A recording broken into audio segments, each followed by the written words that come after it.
All right, we're here once again on another Couch Coach Live. Happy New Year, Couch Coaches. We are back. This is 2021. We are here, and it's Couch Coach Live. Once again, great to have my guy, Rob, from the Football and Chill podcast on board today. What's going on, Rob? It's always fun to be on, just trying to kill time until Saturday. Yeah, man, it's weird. Like Saturday, and we'll dive into our preview. We got Coach Fah coming, so we'll kind of give him a little time to kind of get it in before we get into the preview. But like you said, Saturday is going to be very. I'm kind of low key glad we're having it Saturday because like because I didn't want to have the Sunday prime time because you're waiting all day Saturday and you're waiting all day on Sunday. Yeah.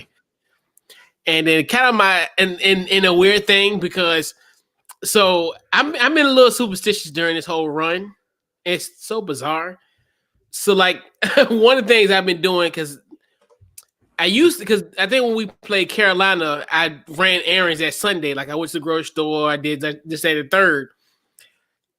I did nothing Sunday. I literally did nothing on Sunday. And Saturday, I'm not doing a thing. I'm just going to do stuff around the house. I don't even think I'm going to leave my home on Saturday. Just for the simple fact, last time we lost, I ran errands up until game time. I think up until like 3:45.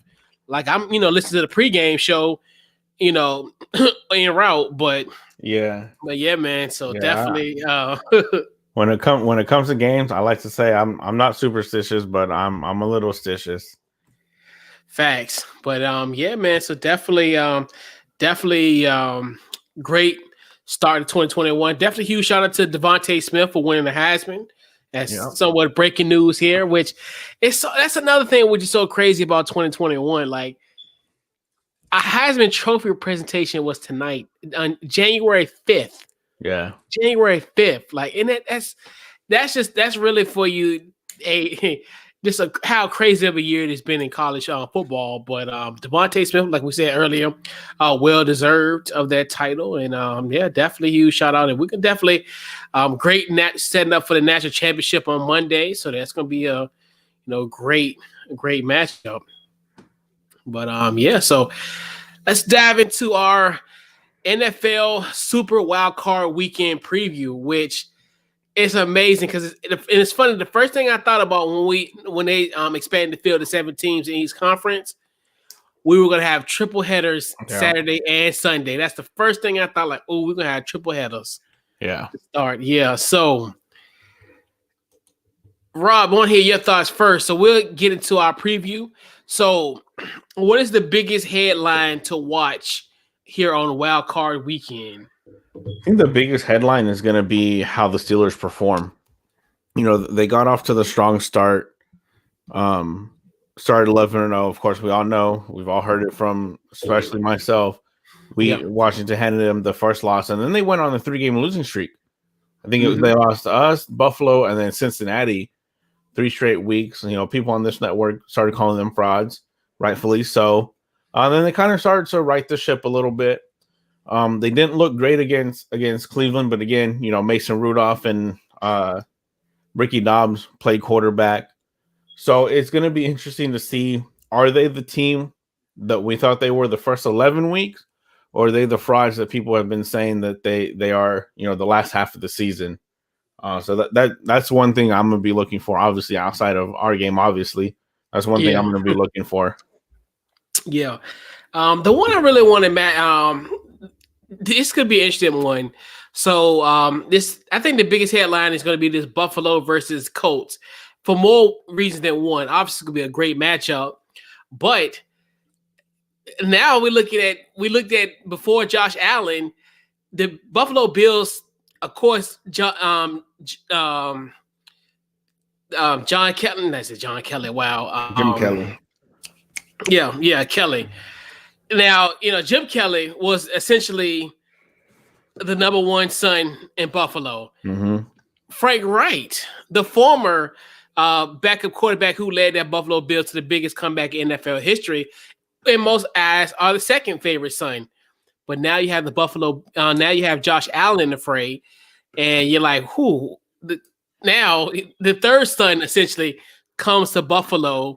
and faces his former team Yeah. in the Buffalo Bills. So Frank Wright, aka the quarterback whisperer, comes to Orchard Park with his with his elder statesman that is Phillip Rivers and the Indianapolis Colts. So yeah. And if Allen is somehow able to pull off a Super Bowl victory, I think he takes Jim Kelly's spot, instantly. Yeah, even in a shorts, even if absolutely, because he got there right before. So yeah, so before we go forward, we got our guy, Coach Fah of the Ball Network, my guy, and the Knicks are 4-3. So I had to bring Coach Fah in here. What up, Coach? Blessings. Happy New Year, my brother. What's going on, Couch Coach? How are you, sir?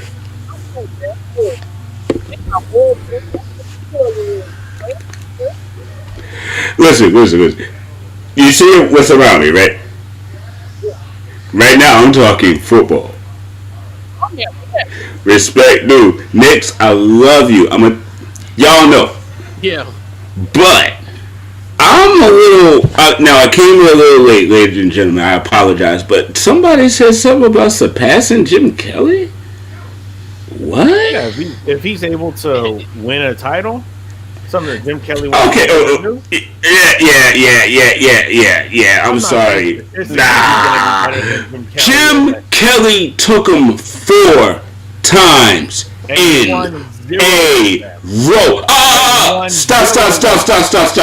Don't put that new NBA millennial nonsense on it. Do you know how hard it is to get to the Super Bowl 4 times in a row? That means you had 4 exquisite seasons. I don't mean to jump on you, brother. I do apologize, but I'm sorry. I'm old school. I gotta ride for the old school, especially when Josh Allen ain't done nothing yet. No, he did nothing yet. Right. I agree. I wasn't saying that he would be a statistically. I mean, in my humble, he would be beloved more if he was able to get them a title. No, I think he would be beloved. I don't think he'd be beloved more. That's what I was referring. More? No, he'd be beloved, no question. Yeah. But I don't know if he'd be beloved more. Nah. I don't think one Super Bowl win eclipses 4 years of dominance. We give Tom Brady all kinds of props for having dominant years. Not even just the 6 he won, but the other years too. Why does Jim Kelly get forgotten? Because he didn't win. There's a because to that. Yeah, and 75% of those losses were the NFC East teams. No. We won 1, Redskins won 1, and Dallas won 2. We know. Yeah. NFC East did that. Yeah, we did that. But it doesn't eclipse how badly they whooped the AFC for 4 years straight. They were the Patriots before the Patriots. And I gotta, if I'm gonna give anybody props on having great years, if we go talk Troy Aikman, if we go talk, the one I love how they talk, and I really don't get it, John Elway. But I think like if he does, you think about it now, even if like say if he does win the Super Bowl this year, coupled with the success last year, so now. Yeah, I mean, I'm not going to say he's going to be number 1 all-time great Buffalo Bill. No question. That's not going to happen. Right. But I think if at this point, if this happens, like we envision, him winning the Super Bowl at this early of age, that like you can look at like the sky's the limit for Josh Allen, like as far as going forward. But I mean, I still think, like you said, in folklore, it'll be Jim Kelly. I think Jim Kelly he's just so beloved in that city. Like I think it's just one of the things where. I mean, I didn't mean to derail nothing. I just heard that. And it's funny, and you say this because you think about it. What if Aaron Rodgers win the Super Bowl? This year, finally again. So he finally gets his second. Right, which he'll eclipse Brett Favre. Nope. Well, he might should eclipse Brett Favre actually. Let me pump the brakes on that one. Yeah, when we look at Super Bowl championships, like Super Bowl Right. rings, Right.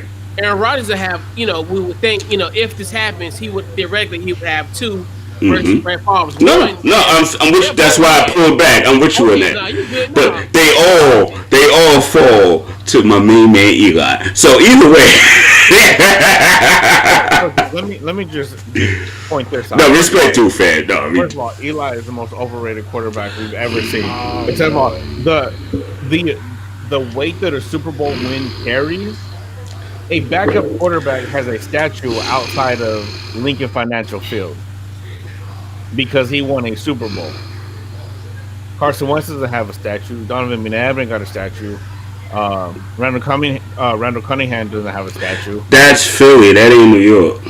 But I'm gonna let you cook. I'm not gonna go in. I'm not gonna talk Eli today. This is not what this is about. So you go ahead, man. I'm gonna let you cook, bro. But I'm gonna find you on Twitter. We gonna have a conversation after this. My point was just the fact that how much weight a Super Bowl can carry. Yeah. So, Coach, well, I'm talking to myself, but Coach Fah. Yes, sir. What's your headline to watch Wildcard Weekend? Yo, I did work. Y'all can't see the words on here because my camera's not good. But I did work for you, Coach. Man, I first of all, I gotta say real quick. Number one, my brother. Yo, we good, man. It's fun. Anyway, I wasn't able to come on your show last week, man, and I apologize. So I want to make sure I came on today and hung out with you, man, because you're my main man. All right, so my biggest headline, honestly, is the misfortune of the Cleveland Browns. Yes. I mean, you got 3 coaches, including your head coach, with COVID, and we don't really know everything about COVID yet. So when folk get it, I always, worry, not just for now, but for later. So COVID is real. Then you got 2 players on COVID. And then you got Olivier Vernon out with an Achilles. Right before you about to play in your first playoff game in like 100 years. No. Yeah. Like 12 years, something like that. It feels like it. Yeah, it honestly does. But, I mean, God dog, right? Y'all bust your tail, y'all finally get clicking, you lose Odell. But you still got Landry and you got others, and then you got this ridiculous running game. And then you got Myles Garrett, Olivier Vernon, and the staunch defense that now has holes in it. And you're going up against the Steelers, who, yeah, big shouts to Jalen Rose, the Steelers. He got me saying it like that. So you're going up against, and big shouts to Mr. Lewis. He's also a big Steeler gang fan, as if y'all know. But anyway, you're going up against them, and they rested Big Ben and the rest of them like it was a bye week. So you're going up against a rested Steeler gang that is ready to do something. Because Ben is not long for the league. You know what I mean? Mm-hmm. There will be a replacement in Pittsburgh soon. So he wants to go out with the bang bang. Yeah. And your head coach got COVID. Mm-hmm. You know what I mean? Like, come on. Cut the dudes a break. I mean, even Baker has humbled up, which I never actually thought he could do. You know what I mean? He was like Johnny Manziel with actual talent. You know what I mean? Came in with hype on hype on hype. And I was just like, prove it. And he finally is kind of getting into a groove where he could prove it. And now you got like the second offensive line coach, something like that, calling plays. You know, I feel for Cleveland right now. I really do. I know. Like when you look at this, how snake bitten this franchise is. Yo, it's so crazy. Rob, you said how old you? What? 12? I was 10 years old last time. 10 years old. 18 years ago. Oh wow. Oh wow. So you was feeling what I'm saying. Yeah. Wow. I didn't even think I was really heavy into football at that point in my life either. No, I wasn't. At 10, nah. At 10, I didn't even want to look at it. So I feel you, bro. Yeah, man. So that was very interesting. But yeah, like you said, And when I first heard about Kevin Stefanski being out, I was like, oh man, that's such a terrible blow. A huge blow. A huge blow. I mean, he got him cooking. Yeah. I give it to him. He got him cooking. Yeah. And like you said, I said, oh man, when I first heard that, I was crushed. I was like, man, because like you said, you think about it, it's so hard to make the playoffs. Right. And to think you definitely don't hope that it'll be another 18 years when you get this opportunity again. Right. 18 years. But when you make it there, it's like, we here now, and then all of a sudden, the people who help get you here now ain't here now. Right, and that's the thing that just sucks about it all. Where with that, but definitely, man. But is my mic okay? I'm just asking. Y'all good? It's good. Y'all can hear? Oh yeah, my mic okay? Okay. We can. Yeah, absolutely.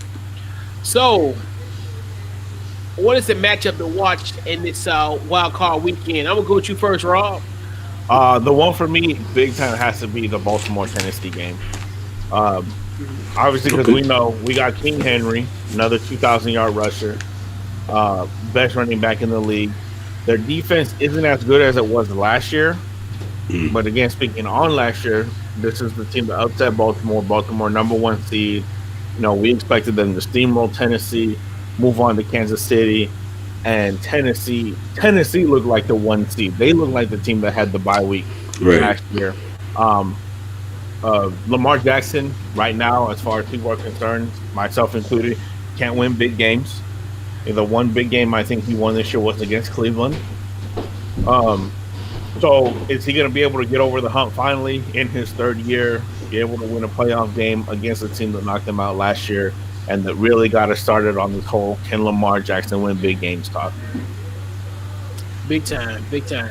Coach Fah. Yes, sir. Coach, I'm thinking I'm talking to myself, but Coach Fah. Get back up to watch. All right, I was tossed between two. For me, it's Bills and Colts, and I did hear you guys getting into that one a little bit earlier on.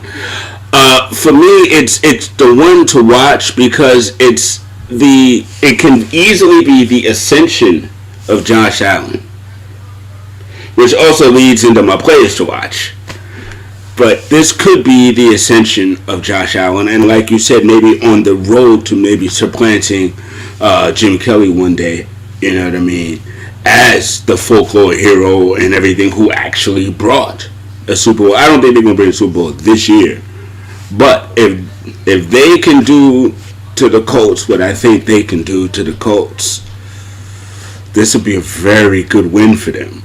Now, my other issue is between the Seahawks and the Rams, because both of those teams they could be something, but there's some missing. It's like having a paella, but you don't got the shrimp or some paprika, and you don't have the smoked paprika. You know what I mean? You don't have garlic in your paella, and you don't have shrimp. So it's delicious still, but it's missing something.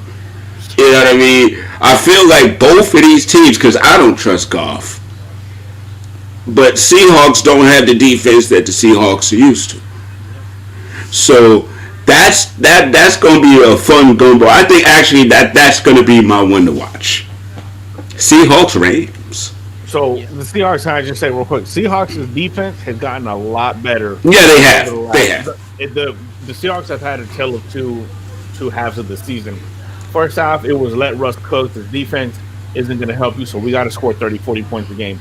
Now It's been, okay, Russ, do what you got to do, but this defense is going to get you over the hump. So their defense is a lot better as of late. I feel like, though, to be honest, the Rams got the same story. It's like the first half of the season, the defense was winning them games, and now Goff has kind of gotten into a rhythm. But the problem with Goff is he's a roller coaster, man.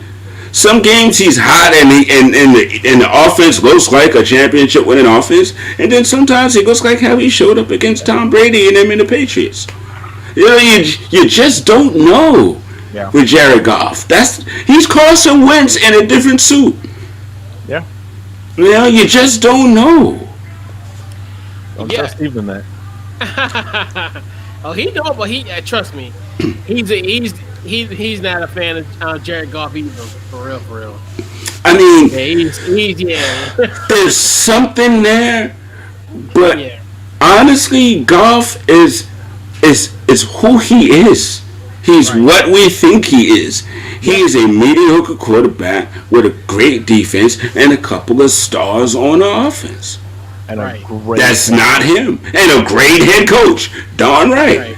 Right. And as we've seen, coaching means actually a lot. Yeah. And we'll find out in that Pittsburgh Cleveland game. Well, trust me. Yeah.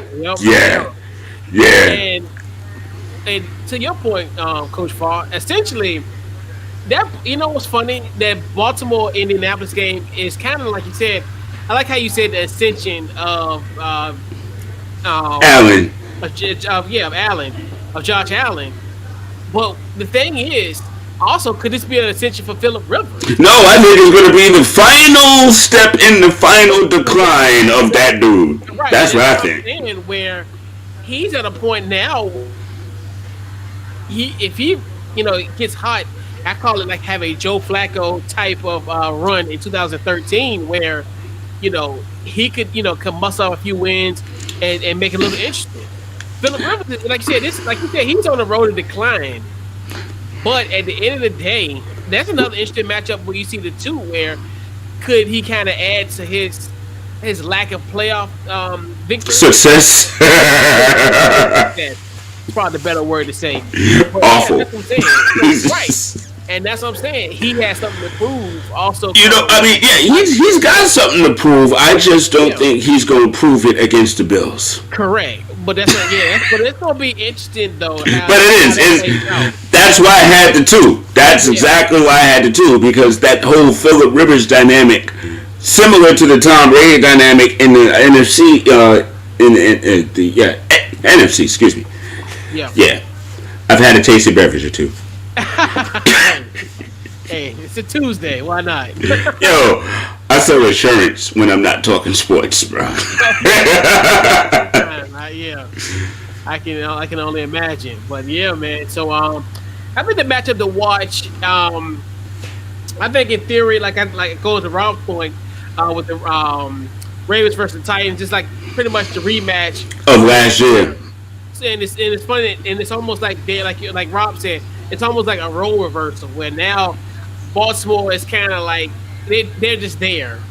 I mean, there's still pressure for Baltimore per se, but they were 14-2 last year, So it's so a part of me is like the pressure is somewhat off compared to because they pretty much backslid in the playoffs, essentially. They were essentially a bathroom break away from not being in the playoffs. If Lamar Jackson did, you want to go back to that? Yeah. But you know what though? But if you're gonna do that, let's do that. They were one of the first victims of like the COVID issues, and they had mad injuries this year too. So, and this is one of the times where I don't think their record is indicative of who they are or how they play. Right. And they turned it on when they got healthy. They got healthy around the time of the bathroom break. He got healthy, and then they got healthy.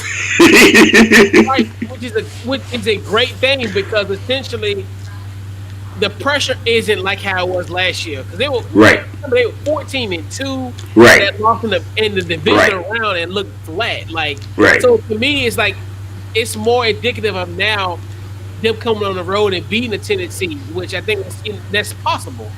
I actually in my predictions I have them winning. Yeah, so that's why I like that matchup as well. But then also. A game I'm kind of interested in, and I think I'm literally, guys, I think I'm going to watch this game on Nickelodeon, like, dead serious. The Saints versus the Bears. Really? Intriguing game. Okay. That's going to be a very intriguing game. I look at, because it's one of those things where when you look at it now on the surface on, on Tuesday, you're thinking, okay, this could be like a defensive battle.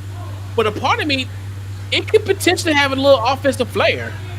The thing what's interesting about it is, I think the key questions, I think, to me is the Saints defense. I think they have an opportunity to get to Mitchell Trubisky big time with the sacks. And then, and this is an interesting stat, they lead the league in interceptions. So, so that's going to be another interesting matchup with that. And then I look at both of these teams got great defenses, but then a part of me is like you look at how Mitch Trubisky has been the last few weeks. He's kind of caught fire on this offense, and then obviously with Drew Brees, and that's somewhat some pressure on New Orleans as well because from what I've been told, Drew Brees might hang it up after the season. So he tired of getting hurt. And you think about it, I think if we had a player that's under the most pressure, it's got to be Drew Brees. You think about it. We're going back from 2017, the Minnesota Miracle, then the subjective pass interference call, and then our guy.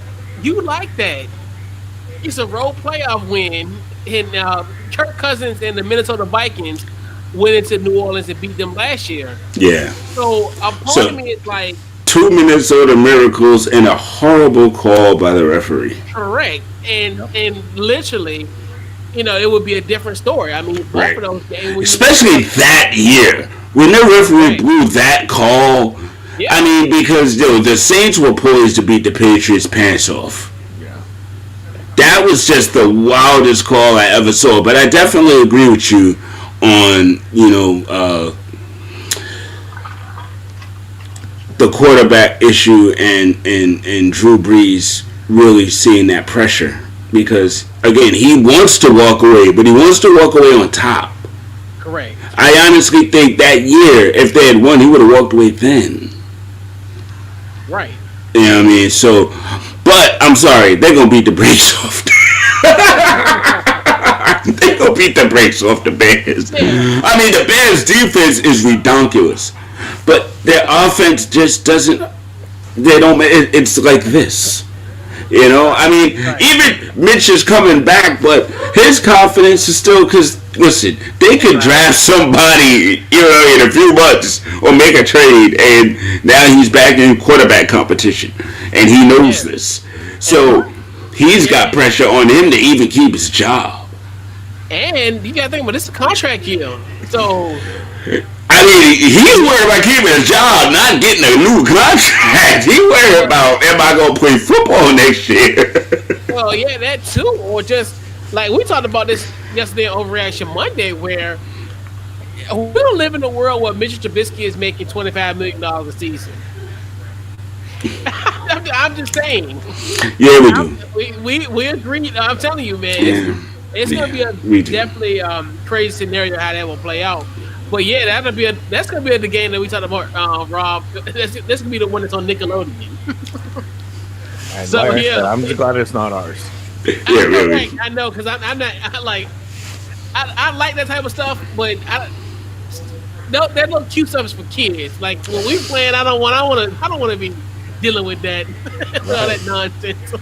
Right, but so let's get to the next one, fellas. All right, let's see what all right, the player to watch. I'm going to go with you first, Coach Fah. Like I said, my brother, the players I have to watch, I have two, and I've already spoke about them. Josh Allen, I think this is his time. I think he's got the right pieces around him offensively and defensively. And I think Phillip Rivers been the pass, bruh. As Tupac said in Juice, you the pass, bruh. He the pass, bruh. You know what I'm saying? And this is his roof, and Q ain't saving him. Yeah. You know what I mean? Now, my other is, again, Carson Wentz late. Jared Goff. This is your chance to get rid of that mediocre moniker. Do your job. Trust your offense. Trust your coach. Trust that your defense is going to hold up and go out there and play. And that's my spiel.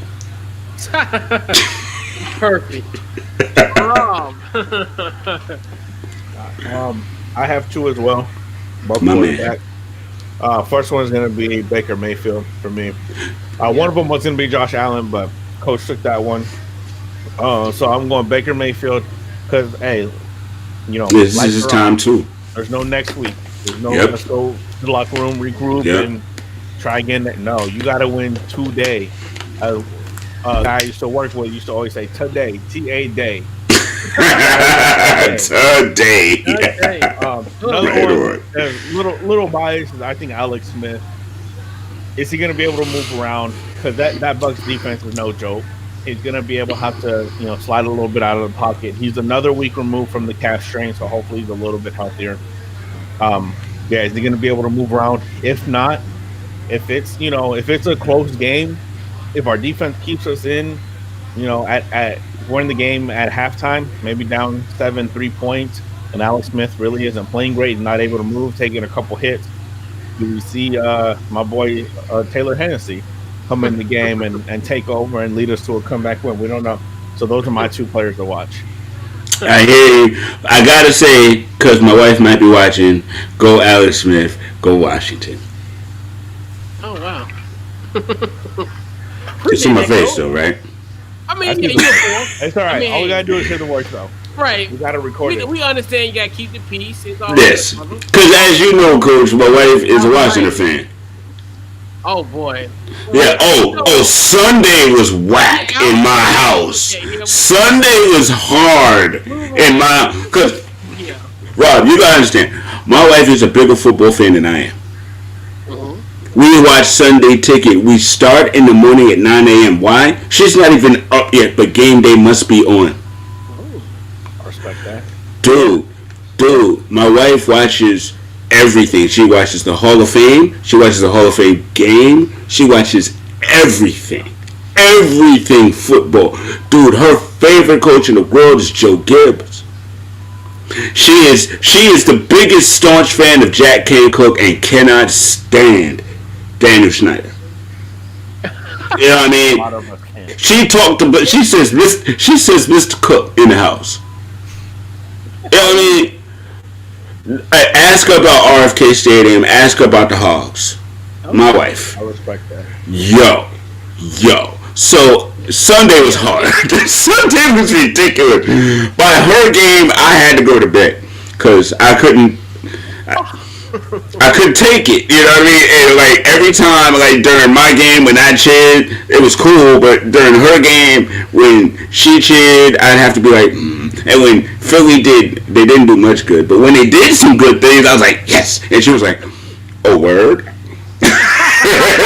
So, yo. Yeah, man. That's how it was in my house when we played Pittsburgh. Okay. I had a hide out in the corner. Right. My wife is a Bengals fan. Oh, wow. And you were still okay. No. I'm a Washington fan. Oh, you're Washington. Okay. Oh, yeah. She was into it too, but I get too wild. My wife, she almost won the fantasy football tournament this year in our league. Nice. She was mad because she missed one player, got knocked out. She was heated. I was in the consolation rounds, yo. My last 2 years sucked. Yeah. And so the player to watch, I kind of talked about it earlier as far as Drew Brees. That's going to be an interesting one. And then there's another one I want to talk about, another elder statement at the quarterback position, Tom Brady. Okay. Especially now when you just look at it from now him being in a different scenario. Mm-hmm. And just everything that's, that's going on with that. And what's crazy about all of this, because he's now in this new surrounding, now with Bruce Arians. We used to call him the quarterback whisperer, but now I think Frank Wright has took that little bit from him. Little bit. Yeah. And what's funny about that scenario, I think, with Tom Brady, just as far as being, I just want to see how he performs now, and especially with this Washington front four. Is he gonna, it's almost similar to the D line that you guys possessed, Coach Fah, and the New York Football Giants that kept Tom Brady befuddled. Yes. Listen, I can't lie. I really wanted to see the Giants befuddle him again. I really did. But you guys now have the opportunity. And people in the background who are watching, I just put my water in my liquor glass because, I'm Coach Fah, and that's what I do. So water break, I appreciate that. Yeah. On your show, I drink water. On my show,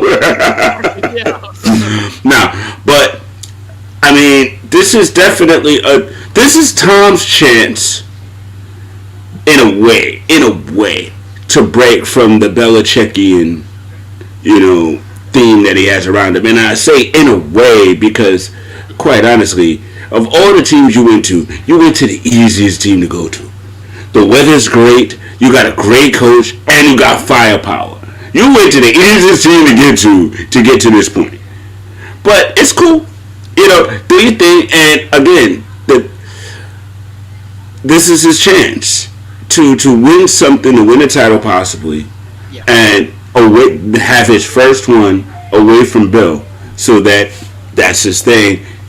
We can put all of that talk to rest, and he could go off into the sunset.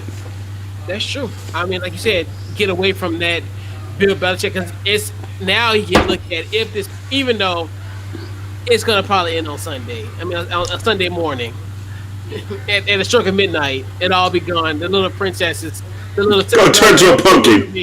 Yeah, to a pumpkin.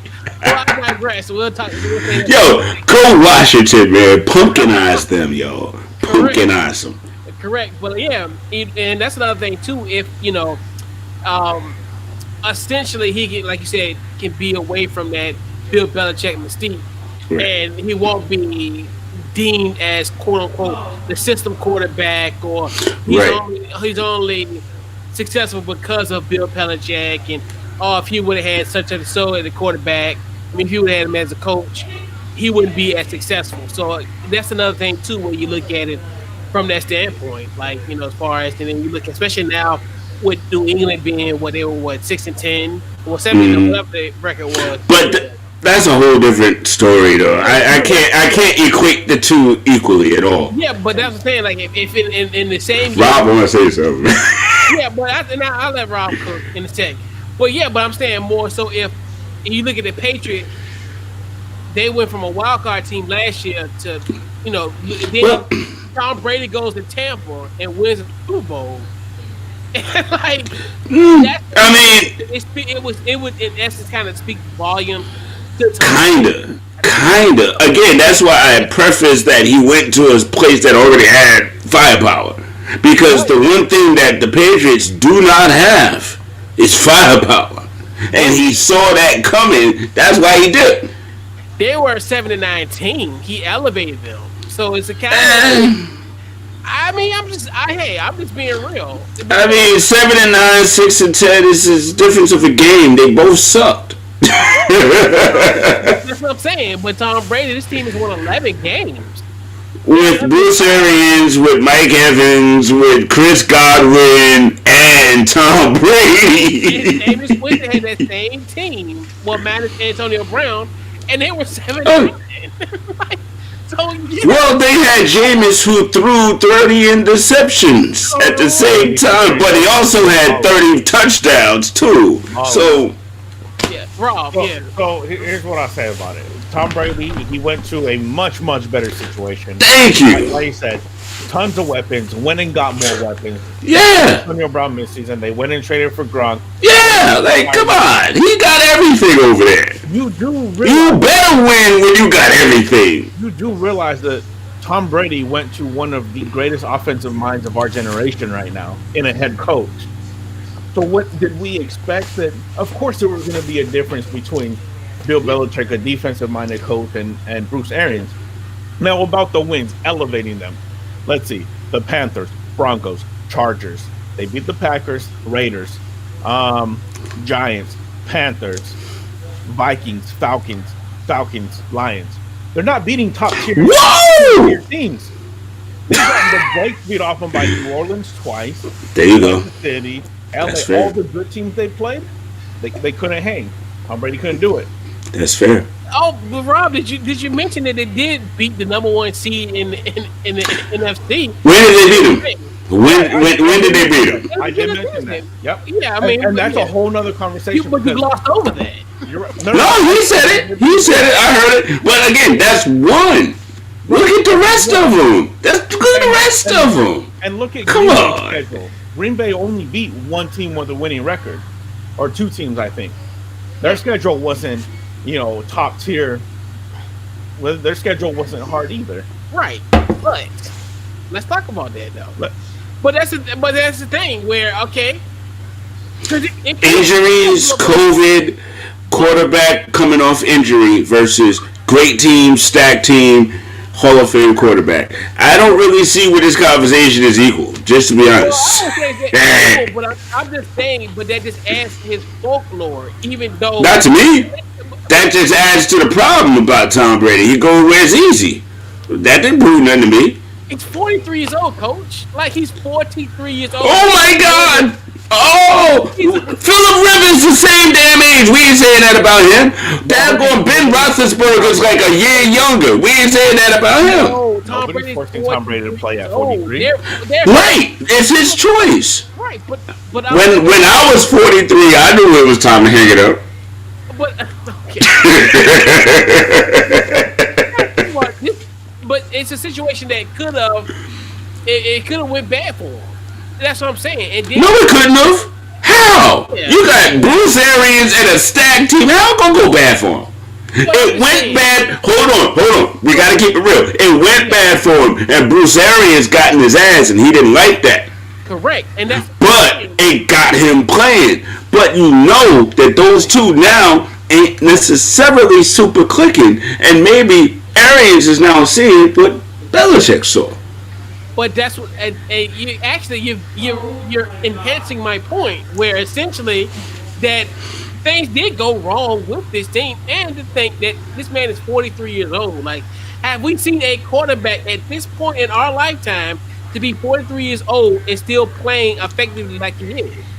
Phillip Rivers is a year younger. 38. Phillip Rivers in his 30s. He seemed like he the same. No. Good golly darn shucks. When you got 37 kids, that ages you pretty quick. Yeah. Very much so. You know what I mean? Let's take a look at one other thing real quick if we can. Yeah. Go ahead, Rob. Break it down. Again, going back to he went to a team with a bunch of weapons and a great offensive-minded head coach. Still couldn't win the division. Fair. That's true. And you got a great defensive coach in daggone Bulls. So I mean, you both sides of the ball good. I mean, that team was ready to go. If anything, they should be mad that they are not the division champs. But that's what you're right, Rob. I'm with you on that. But the thing is, though, you on the island. I'm gonna call you Revis. But at the end of the day, this team did go through adversity. When you look at when they lost, I remember in that first night game against Chicago when they lost Vita Vea, and we thought that was it for them defensively. They have weathered the storm, and like you said, they got a head coach that know how to weather storms. So man, it's not like they got like Kevin Stefanik or something out there, brand new, or Matt Rule or somebody. This is daggone. But I'm saying when we talk about, Belichick up here, Arians is in here. There's injuries everywhere, but when you lose a guy like a Vita Vea, that was huge. It's almost Cam Newton had COVID. Come on, man. Come on. The quarterback had COVID. We're talking about a defensive lineman that was an impact player for Tampa Bay. That guy. Who's more of the impact player on the team, the quarterback or the defensive lineman? Well, of course it's the quarterback, but that's what I'm saying. Tom was fine. He ain't had no issues. He ain't had no tweaked ankle. He ain't had nothing. Right, but I'm talking about as far as when we look at the succession of this team, when we look at from on a defensive standpoint, that defense was going to be crushed by that loss. But they weathered the storm because Todd Bowles is a hell of a coach. Correct. Like, and there's no disagreement with that. I'm just saying that ain't got nothing to do with Tom Brady and the fact that he went to a stacked team that could weather storms. Who wouldn't want to go to it? And my thing is, he took the easy route. He's 43 years old. What you think he gonna go to the Jets? Yo, all I'm saying is this, and I'm gonna let that cook because honestly, we have whooped his tail in the most important games of his life twice. So I ain't got nothing about Tom Brady. I'm good. You know what I mean? But all I'm gonna say is this, man. Yeah. When you are trying to change what is it? What was that word? When you're trying to change the narrative about yourself. Thank you. That's the exact word. When you're trying to change the narrative, that's your goal. You don't go to the easiest place where you're really not changing the narrative. You're just doing what you did when you had a good team. You go somewhere where you can be impactful and make change. He didn't do that. I'm just, dude. He's 43 years old. I know how old he is, bro. But he listen. 30-something years old. He can't. Why would he go to a place in his twilight of his career? Why the hell would he go somewhere that don't have? Then don't get mad when we question you. Then don't get mad when we question you. That's all I'm saying. I listen, Coach. I get you. 20 years he had literally the same thing. Dude, I understand. And the gravitas in that who is the Tom Brady. I get it. But if you want to change your narrative, you don't go there. You go. Let me understand what I'm saying. If you take Tom Brady out and put any other quarterback that wants to change their narrative, you don't go to the easiest place in which to do that. You go somewhere where you can be impactful. You go somewhere where maybe they're not used to winning. Maybe they got some pieces, but maybe those pieces don't know how to come together without a leader like you. And then you go, and regardless of the weather, regardless of the economic impact in the community, you go and you make an impact and you take that team to the playoffs. Then can't nobody say nothing. Coach. Coach, be real. Be real. Come on. You hear what I'm saying. But you're literally describing the Tampa Bay Buccaneers in your rhetoric. Because no, I'm not actually. I'm besmirching them. A team that did not go to the playoffs since 2007. 2007. This team hasn't been there. Like you said, last year. When did Bruce Arians get there? Like 2007. 2 years ago. 2-3 years ago. And then he saw the problem and he jettisoned the problem. But the rest of the vehicle was great. You take the spark plug out and the engine worked fine. The faulty spark plug, that was Jameis. You take him out and the engine worked fine. So, Coach. So if I want to go to a place where the coach is a lesser coach, where Tom got to come in and show what he knows and show his veteran. I know you're going crazy, but that's the point. Because watch me bake your noodle. Do you mind, Rob? Can I bake his noodle for 1 more second? Go for it. All right. You know why Tom is great? Timing. Who taught him that? Done. Well, like I said, that was his big issue with Mike Evans and them this year was timing. He is used to throwing passes where there's nothing there, and then the receiver knows to turn around and be there when it turns. And he adjusted. Or they adjusted and learned. The longer they work with the process, because guess what? At 43, you're not changing your stripes. At 43 years old, nah, bruh. They are young and had to catch up to him, and that was what was Arians' issue. He was like, listen, throw the ball out there. He was like, no, I don't do that. You know why he doesn't do that? Because it was a 6th-round quarterback and a great system under Bill Belichick. Right. And guess what? No, get up, Coach. No. You pour yourself want some top shelf on this one, brother. We ain't gonna let it die. But what's funny is it's almost like we're saying the same thing, but in a different tone. It's like we're on the same side of the road, but you're like, you seem like you like Tom, and I'm like Tom. No, I'm just saying it's still impressive of what he's doing even at this point, because this team, mind you, they were 7-9 last year. This team did not make the playoffs. This team has not made the playoffs in 13 years. Bruce Arians wasn't there for 13 years, so I don't count the stuff in the past, because this team. Hold on, if we gonna do that, this team has won Super Bowls. That was when. But now we going in the past. We going now. Warren Sapp and them ain't good enough to talk about in 13 years. Really? Now we can't talk about that.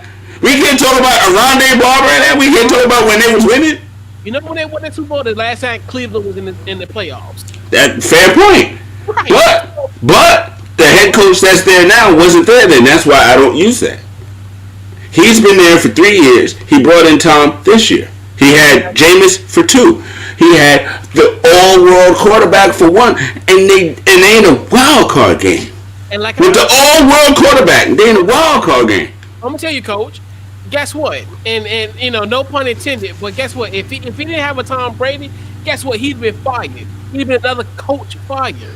Then that would have been another mistake that Tampa Bay made to set them back even more years. This is what happens. This is what happens in the National Football League. It's terrible now. Right. This league is nothing like it was 20 years ago when it mattered. Nothing matters. They rush quarterbacks. They fire coach. Nothing that used to matters anymore. Yeah. Winning is it went from you build your team, you farm it out to Janet Jackson. What have you done for me lately? Yeah. Really? Like Doug Peterson, people want him to go. And y'all just won Super Bowl 3 years. I'm surprised he's still there when everybody else who got fired this season. But that's what I'm saying. But it goes to your point, Coach. Essentially, where you in maybe 20 years ago. I hope that didn't come out. It probably did. It probably did. Anyway, we smelled it too. No, so. Anyway, but yeah, it's a different generation now where you look at it from the standpoint of, maybe 20 years ago, if a guy won a Super Bowl 3 years prior to it, he probably would have got fired. But now, it's just like that. And I think and that's just how the nature is in this game where everybody just wants a quick turnaround. And it's easier now to turn things around now. In 5 years, they will all go back to the slow bake method because this fast microwave don't work. It does not sustain itself. It just doesn't. And I know we might date ourselves, Coach, but it used to be you used to have a fast. You cute. I can date you. We dating me as far as aging ourselves. I know, fam, but remember how it used to be where it used to have a quote unquote 5-year plan, where now it's the thing is, though, the 5-year plan actually worked and you had sustained quality teams. That was also a time that quarterback wasn't necessarily the most important position, i.e. 2000 Ravens. You had Trent Dilfer, shout out Fresno State. That's an outlier. That's an outlier because of their defense was so vaulted. But the only other defense that was equal to that was the 86 daggone Bears. So that was like a 11-year gap between that. Trent Dilfer is the worst cat in the world to me that has a ring because he literally did absolutely nothing. So I agree with you there. But yeah, I said absolutely. Yes, I did. But you also, that was the time of running backs were a big deal. If you had a good, you had somebody like an LT, like a Jamal Lewis, that type of caliber running back. But I think the running back era was well before that time. By this time, they were definitely mixing passing offense in there. You know what I mean? What I'm saying, you didn't necessarily have to go out and get you a Patrick Mahomes or Deshaun Watson. I mean, I kind of look at it like what they did with Peyton, and I don't mean to cut you off. I apologize. But Peyton Manning sucked. Do y'all know he had more interceptions than Jameis by this time in his career? Rookie year, yeah. No. By this time in his career, if you line it up where Jameis is and where he is, he still has 12 more interceptions. Right. You know what I mean? But they gave him a chance to right the ship. They put him around quality people, and they gave him his time and space to get better, and then he became the Peyton Manning we all know and love. Right. You know what I mean? Even if you want to look at Tom, he sat behind Drew Bledsoe and learned and saw. And honestly, he wouldn't even come out if Drew didn't get hurt that game. Yeah. I mean, Aaron Rodgers even sat for years behind Gunslinger. And look how long he's been great. Right. That's my point, is let these quarterbacks sit and learn. There is literally you're doing worse to them by throwing them out there in their first year. They're fresh out of college. They don't know how to tell men where to go and how to get there. They gotta learn that, and men have to learn to respect what this young cat is saying. It's a process, and everybody usurps the process and forgets Patrick Mahomes sat most of that first year. Right. He watched Alex Smith get busy, learned, and perhaps that's what helped him quell some of the mistakes he might have made if he was thrown out there early. He might be Johnny Manziel right now if he was thrown out early. And I think the thing is too now, especially with the 2011 CBA, where now you get quarterbacks cheaper. Where first it's Sam Bradford in those days, that was nuts. Yeah, but that's what I'm saying. As far as you had to be committed to a point. You were spending so much money. It's like you really had to do your due diligence and, like you said, take care of those guys. Versus now, where if you get like it was easy for us to get rid of Dwayne Haskins because of the money. Right. But if he was back in those days, when we look at prior to 2010. And, this guy probably, Dwayne probably would have been eating our cap for like 4 or 5 years. Probably. The other side of that, though, is what if y'all took that time to develop him and he actually became the franchise quarterback that y'all desperately need? Right. But the thing is, you don't have to worry. I think now you don't. It's you can cut cash off much easier. Right. But you miss the boat sometimes, I feel like. Look at Tannehill. Right. If they had invested and gave him that levity where he was, right, perhaps, and not that coach. You give him a better coach, and you give him you keep him with the team because the Dolphins gave him pieces, but you give him a better coach, and you see, because look, the Dolphins could be there right now instead of the Titans. And that's another thing too, where it's just weird because like now, and it's funny, and I want to talk about your hallway mate Jets, where essentially what they're doing now, when you got like a guy like a Sam Darnold who has flashed it. No, I like Darnold. I do. Right. He just don't need Gase. He had a better record under Bowles than he did under Gase. But it's kind of to your point, where essentially, like to my point earlier, where you got him in the fold, but then you got a guy, potentially you might have like a Justin Fields, the kid from BYU, Trey Lance, you got those guys. So that's why part of me is, that's why I think back in those days when, like we talked about, when they were committed financially to this person. I mean, I hear what you're saying. To be like that, but now it's like, okay, well, it's like you said, like to your point with the Janet Jackson reference. What have you done for me lately? I think that's a mistake. I know, I think so too. I think so too, because I honestly think how you build a team is in the trenches first, and then you take care of everybody else. Because Justin Fields great, but the Jets don't have an offensive line. They're gonna get him killed just like they got Sam Darnold killed. They don't have great wide receivers. He's not gonna have nobody to throw to, just like Sam didn't have nobody to throw to. I mean, fix that. And that's why I wanted them to get Sewell from Oregon instead of getting Justin Fields. And I know that some people might look at this as very unpopular, but if you got a guy like him and then coupled with Mekhi Becton, and they can switch in between their interchangeable parts of the offense. You're trying to build a team. You're trying to build a team. You're not trying to build a hype machine. You're trying to build a team. Right, and that's what I was like. And I think if you put Sam Darnold in the fold with those two guys, that's going to help him big time because they'll be able to protect his blind side. What do you think, Rob? Yeah. About which part exactly? All of it, really. I am a huge fan of letting quarterbacks learn.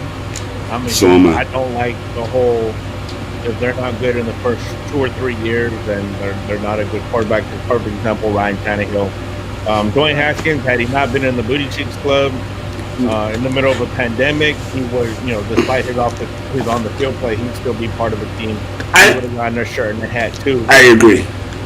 But yeah, it is definitely a what have you done for me lately league with quarterbacks and coaches a lot. They get not Todd Bowles, the dude who in Arizona last year or the year before. Steve Wilkes. Yeah, he got 1 year. 1 year. One. With the quarterback they didn't actually want to keep anyway. Yeah. And that's right, and that proves my point because it's cheaper. It's cheaper to do those type of things versus you wouldn't have done that in 2009 or 2010 prior to that CBA thing ago. You would have never. It's bad for the game, in my opinion. Because you really, it's a good thing and it's a bad thing because if you make the bad decision, then you handicap your salary cap for the next 5 years. But how do you know you made the bad decision if you jettison within 2 years? Yeah. How do you actually know what they're gonna be? Ask the Raiders when it came with Jamarcus Russell. Yeah, okay.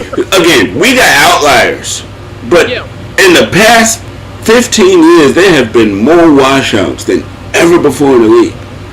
Right. And I don't actually think they all should have been washouts. I think they were all given up on or drafted because they knew that they could cut them. Right. If this don't work out, we get rid of it, but let's try to get one right now. Right. How does that help your team get better? Those are not good decisions. Those are decisions based on things that are not germane to the field.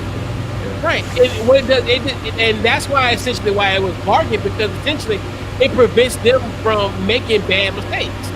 Because well, they still make them. Yeah, but that's what I'm saying. It's more of a financial mistake. It's a lesser financial risk. I mean, at the end of the day, I feel like those rookie scale contracts, the first round quarterback should not make that kind of bread off gate. They have to prove it. You know what I mean? Because again, Sam Bradford came in $50 million off rip. You're making more than most of the players you about to see in your formation. Right. And you haven't done anything. That's too much pressure for a young QB to come into as well. So on both sides of that, I'm glad they got rid of that. You know, it's interesting they got rid of it right when it was Cam's turn. But I digress. Right, yeah, man. So definitely, it's just interesting how that plays out. But yeah, man, it just prevents them from essentially financially handicapping their salary cap. But it also keeps you from drafting properly and really investing in the draft and in the scouting process. Because when it was your money on the line, the diligence and the patience was there. Now that it's not, you're seeing a lot more of this turnover, and it's holding teams back. Teams are not progressing. The parity that we talk about, you got to get that through free agency and trades, really. Yeah, because I think one big problem is a lot of the owners now, they are worried about selling tickets. They're not necessarily worried about winning ball games and winning championships. Right. They're worried about selling tickets. And profit margins. Who sells tickets? The hot name. Hot names. Justin Fields, Trevor Lawrence. People like that sell tickets. I think that's another without proving a daggone thing. And then sometimes you find out that they wash out. And just like Arizona, and I think your case is perfect for like Arizona, where like kind of to go back to that point where they had Steve Wilkes as the coach, and then they also had Josh Rosen, and then you get Cliff Kingsbury, and you got Sam Bradford as the backup. Yeah, but then you bring in a guy like a Kyler Murray, who at that time. Well, I feel like that whole thing was together. They were only gonna bring Kyler Murray because they were going after Cliff Kingsbury. Right. You know what I mean? So all of that was some backdoor nonsense, and Steve Wilkes is sitting here like, what happened to me? Right, that's the point. I don't like that lame duck stuff. But that's what I'm saying. That's the point where essentially you bring in a Kyler Murray because of course Kyler Murray is going to put the butts in the seats. He's a former Heisman Trophy winner. Like he led, Oklahoma to the college football playoff. So he's going to bring in a buzz more than a Josh Rosen. I mean, just to be 100% real. So that's what those things happen, like you said. Because, like you said, Rob, to your point, if you look at it from that standpoint, and 9 times out of 10, especially owners wouldn't allow like a Steve Klein to do something like that. That normally never happens where a GM is responsible for 2 head coaches. Yeah. Either the first head coach doesn't work, he gets fired, or vice versa, or they get fired together. So for him to kind of get 2 GMs and now 2 first-round quarterbacks, it's kind of interesting how they play. But it's actually working in their favor. So at this point, I mean, so yeah. Well, we'll see. Yeah. They're not actually in the playoffs, so we'll see. But they have improved leaps and bounds. But they're not a surprise anymore. Correct, but they don't have Josh Rosen. No. I'm saying Kingsbury and his offense, Kyler Murray, they're not a surprise anymore. They're not. Yeah. Right. No. So next year, and you know, just like with Wildcat and the 46 defense and all these things, there's film now. They're going to game plan for that. We'll see if this works next year. Yeah. They will game plan for it a lot better now. And he ain't no Russell Wilson just yet. So we got to see them progress and grow. Yep. And mind you, that was his 3rd year. So that's another thing, too. He wasn't a rookie.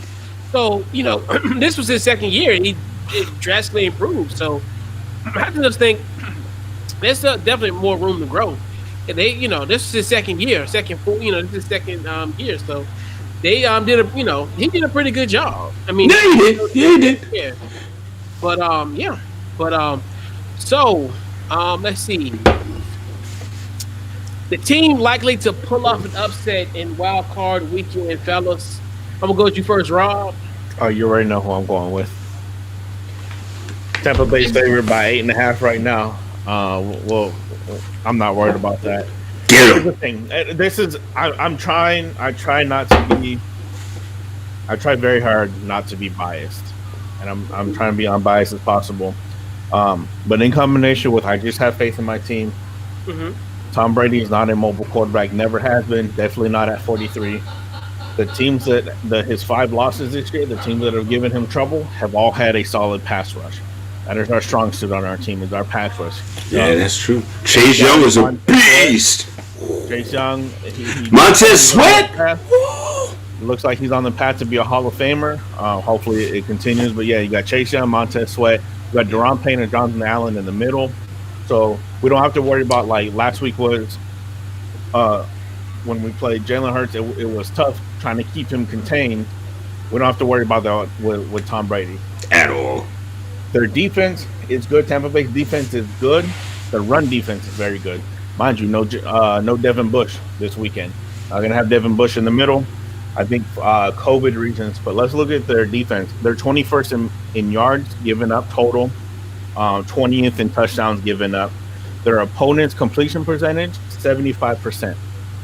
Their opposing quarterbacks are completing 75% of their passes. Now, everybody's saying, Washington doesn't have a high-powered offense. That's fine. We don't need one. We have the king of dink and dunk, Alex Smith. That's all he does, dink and dunk.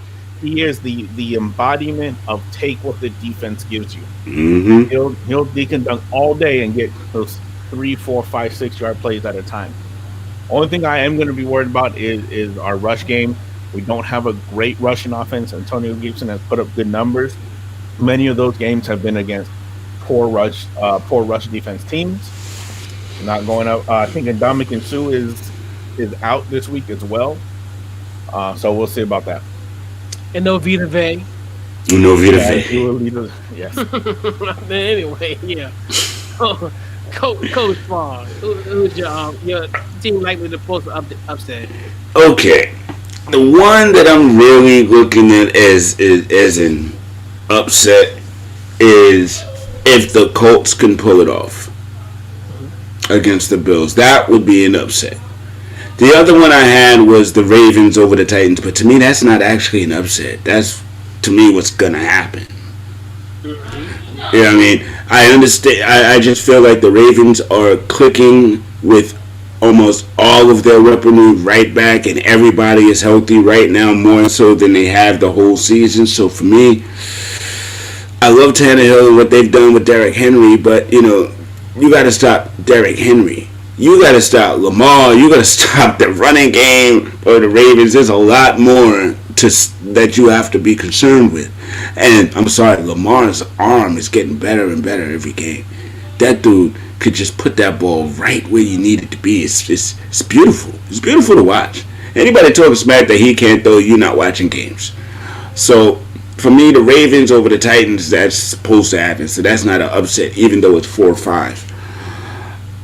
If the Colts can pull off against the Bills, I think that's the one susceptible place. And that's only because, Josh Allen he's been here once before. He went to the playoffs last year, I believe, but he was a rook then, and now he's got things to learn, and we'll see. Yeah. Maybe old man Rivers, pulls out. Yeah, I said that too. Maybe he pulls out an old man victory or something like that for us old heads in the building. But that would be the one surprise that I see all weekend. Right. I think the one that's I'm interested in, like you said, I think the Ravens do upset the Titans, even though, like you said, it isn't really an upset. That's the only one I can logically think that can happen. And the thing with Washington, because I think Washington in the 4th seed, even though the underdog, they had us being an 8-point underdog, but I digress with that point. But also, I think the Ravens. I think just like you said, Tennessee's issue, and it's funny. Like we talked about this on CU Sunday, where Tennessee is interesting. Tennessee, they have Mike Vrabel. We look at him as supposed to be. And then, like I think Steven made a great point where if you didn't look at this team and just based on the coach, you look at Vrabel, you would think, oh man, he would have to have a stout defense. Nah, they don't. That defense can't stop a nosebleed. So essentially, the explosiveness of the Ravens, which is funny, it's going to be interesting, like you said, with Lamar Jackson in the fold, and then the emergence of J.K. Dobbins. Mm-hmm. So I think that's another interesting, even though he's no king. And Dez Bryant. He's caught a touchdown 2 games in a row now. And Hollywood Brown. And who is their main guy anyway, so. Right.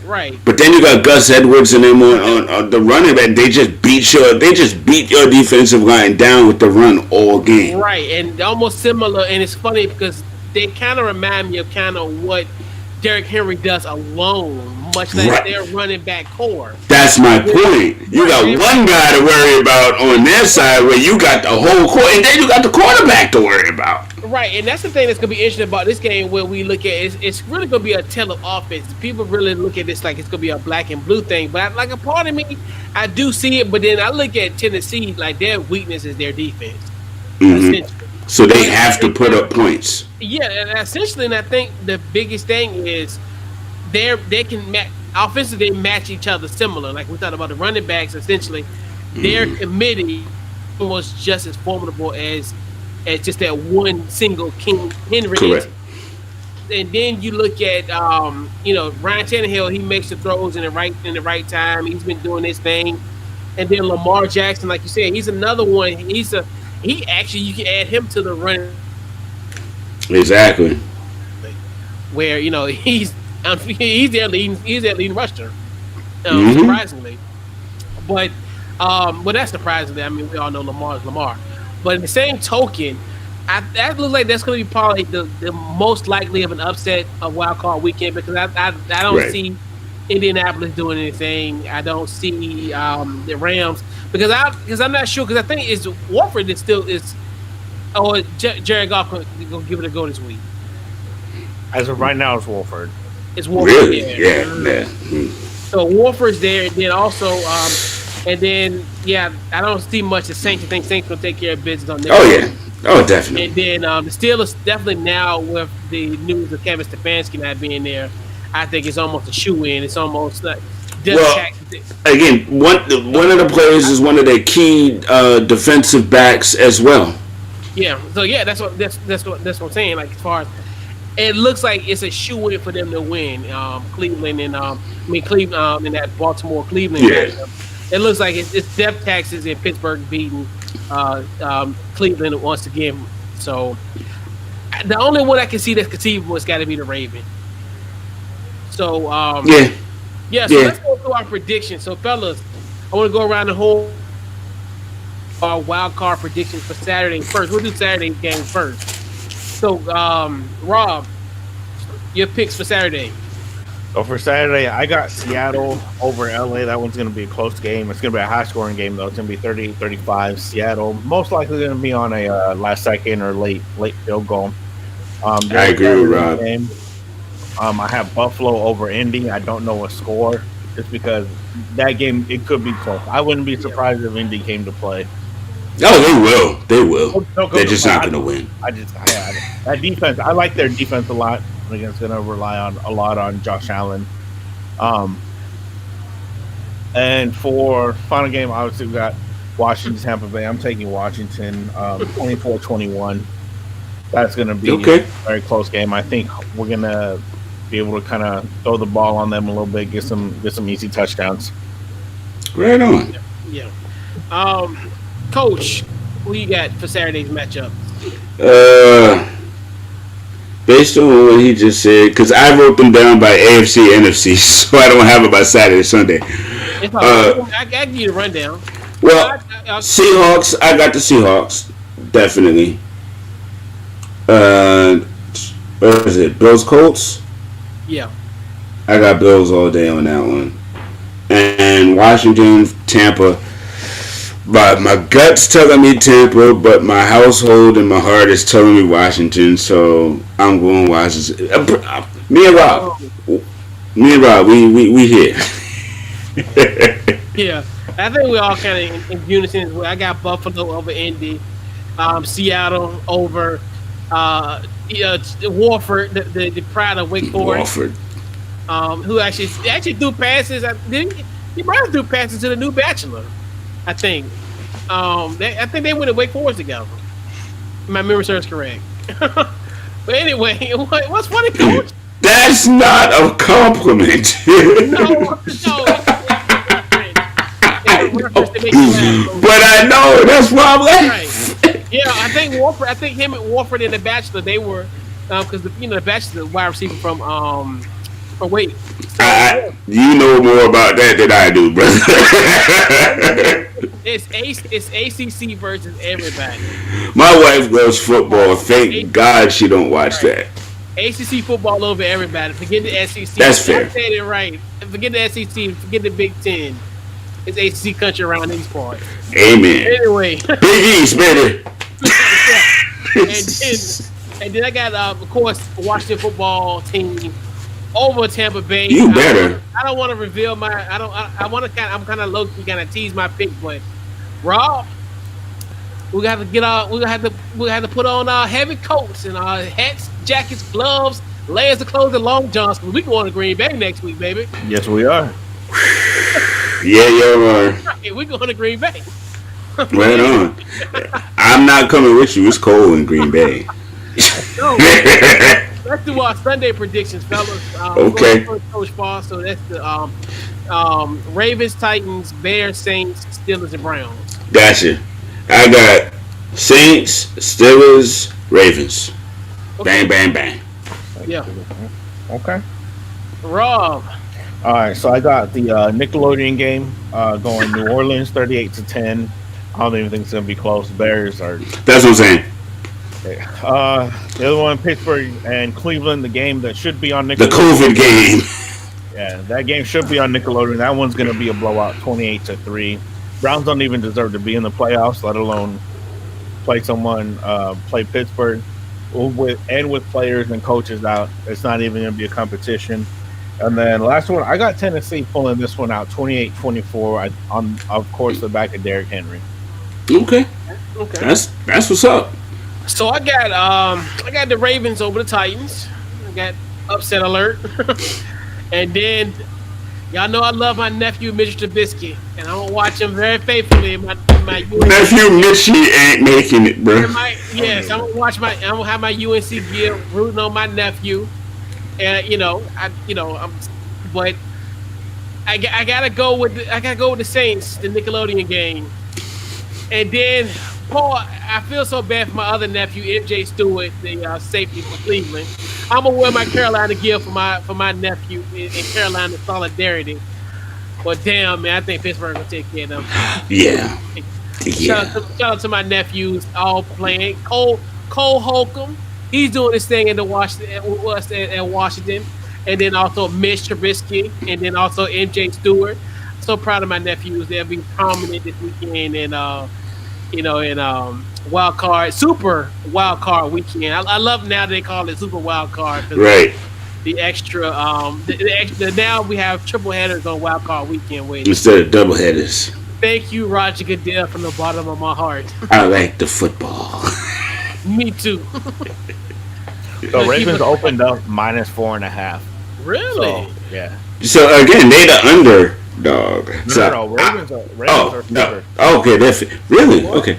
Wow, that's so. I mean, you're right, and they should, because essentially, I mean, they might be the better team. I mean, I'm just saying. I mean, yeah, I'm with you. And that's another thing when you sit, and I'm telling you, and it's so funny. I'm telling you, once the Ravens team advances in the playoffs, I'm telling you, it's really essentially is that bathroom break that essentially saved their season. Yo, like okay, I'm good. Oh, I gotta win. Okay. And it's so weird. Like the Trace McSorley to get hurt on that play, and then for him to be forced to a fourth down, and Lamar, hey, you gotta clean yourself real quick, Bro, you understand them chitlins, bro? Oh no. But yeah, man, and I'm looking forward to the Wild Card Weekend because I think we're gonna be inundated with Baker Mayfield progressive commercials. We'll be inundated with that, and yeah, we will. I mean, so we'll see those often. I guess over and under, I say I'm gonna have it at this number. We'll see about 6 of them. Over or under, fellas. Which game do you guys want to start first? Because I have all the numbers up right now. No. I'm talking about Baker Mayfield commercials during Wild Card Weekend. Over under 6. I think it'll be right at 6. It's push. I think it'll be right at 6, actually. I'll say this: he will have more commercials aired during the game than he will touchdown passes thrown. That's a fair point. Easy. I mean, that's fish in the burrow. That's easy. I'll take that. I'm glad I did this show from my couch because this hilarity has got me falling back many times. I'll take the under on the show. Really? Yeah, On the commercials. I think it's gonna be like I'm with Coach. I think it's gonna be a push. I think it's gonna be right at 6. So we're gonna both owe him $20 at the end of this. Yeah. There's no money involved. I don't know what to do. We can have imaginary currency like I owe you, man. Monopoly money. Yeah. We gonna have Negro currency. I'm like, hey, I pay you back, Coach. Like, oh yeah. Coach gonna be like, I ain't seen Coach Coach in like forever. I'm like, what happened? Man, hey, what Coach at? Like, what Coach Fah at? Oh, I don't want to see him no more. You know how it is. You be like, bro. Like, as long as I owe you, you never broke. Correct. It's currency. But yeah, man. So definitely, man. So let's put a phone this week out to us live, fellas, man. Oh, man. Fellas. That was funny. Yeah, That was funny. Yeah. So Coach Fah, where can they find you on social media? Oh, that's very simple. You can find me at www.thecandidcorner.com. Matter of fact, tomorrow night, 9 o'clock, season 4, first show. Y'all do see the hat, right? Yeah. Candid Corner in the building. So come check us out. Big shouts to the Off the Ball Network, the home base. You know what it is. Yeah. Rob. All right, fellas. You already know where you can find me. FSP Pod on Twitter, Football and Chill Podcast. Yes, sir. Facebook and Instagram. Definitely, Coach Fah, I got to get you on the show. We got to have the discussion about Eli Manning. You sure you were with that? Oh, yeah. I did a whole episode I did a solo podcast last year. See, but you didn't have me on. I didn't know you yet. It's whether or not Eli is a Hall of Famer, a legit Hall of Famer. Yeah, he's legit. He's just second round. Yeah, he's not first ballot. He's second ballot. That's easy. That discussion another time. I'm gonna hit you up and I'm ready. We're gonna get you on. Yes, sir, my brother. Yeah. And yeah. To follow the podcast, Facebook, Twitter, Instagram on the Couch Coach Live. Also, YouTube as well. The audio podcast be on Apple, Spotify, you name it, we're on there. Got a few things going on this week, so get everybody ready for the Natty. I got 2 guests coming on Thursday night, but they're on separate time. We'll start off with our guy Tony from the Bama Insider. He'll be on at 6 o'clock. And then we got the pod father himself, Jeff Hunt of the Buckeye Remix. Professor Jeff is going to be in the building. He'll be on the building here Thursday night at 7 o'clock. So he'll preview the Buckeyes. And then we got Tony from Bama Insider previewing the Crimson Tide. So great. And then me and Rob, I don't know, we doing something Saturday or no? He done turned off his mic. Doing ice. Oh, we're definitely doing something Saturday. All right. We'll keep y'all posted on our social media. If we Right doing on Saturday or no, which we are. But definitely appreciate you guys for bringing Coach, thank you for having me on, man. I appreciate it. Again, I'm sorry I missed last week, but I got you. Anytime you need me, I'm there, brother. I'm there. And shout out to the video, man. You did the video like the next morning, man, and definitely. Yo, I mean, again, it was on my mind, bro. I like that. I like those car rides talking about the dicks. That's the candid minutes. That's the candid minute. Yes, indeed. So definitely appreciate you guys for stopping through. Yes, sir. Hey, man, your dad is paid now. You know you owe me like 1,000 favors, but now you good, brother. Blessings. And we gotta have both of y'all on season 4. I expect both of y'all on the cameras. Yeah, we're gonna get it in. And Coach been there before, Rob. I gotta have you on, brother. When? My show is every Wednesday night at 9. PM? I tell you what. Oh, PM. Yeah. We do late night. That's why I drink on camera. We do late night. You're in the East Coast though, right? Yeah, oh yes, sir. Okay. So 6 o'clock your time, you good. Right on. Yeah, right in time, right. Oh, my sister-in-law live out there, so when I had her on last week, week before last, matter of fact, she was the director of that, the producer of the TV show. She's doing her thing, man, but she's out there in LA, so that's the whole West Coast vibe. So yeah, 6 o'clock your time, 9 o'clock mine. Man. So yeah, man, definitely appreciate you fellas for starting 2021 here on Couch Coach Live, man. So definitely appreciate you guys. And they always say when you do your first show, your first Couch Coach Live of the year, you can be working with each other all year. So like that's how it is. Like, that's how it is, brother. Definitely shout out to Alcohol Network. Yes. We're part of that, and so we definitely appreciate the good guy. Prince LeBron, we helped him through a tough situation yesterday. Remember that, Rob? And we got him through it. So we got him through it. I helped a lot. Thanks to the good brother for putting us on, and yes, sir. Kind of collabing together and being a part of this great network. And we just we're doing our thing, and definitely, man, definitely. And we hope y'all fans enjoy what we laying down for y'all. Yeah, man.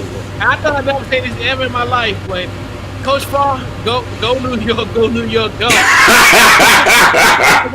Listen, yo, I gotta say, and Chris, man, I'm happy for you guys. Man. Y'all Wizards gonna end up. I'm bored, guys. That's true. You know what? I get the Wizards because you do the Washington thing. My bad. You know they fired my boy, so I got animosity with the Wizards organization. Yeah, they might have needed to fire your boy though. God bless his dad. I know Abe. Abe had to do his thing. But yeah. The organization. Yeah. They fired my boy, so it's bad. You mad at him? I get it.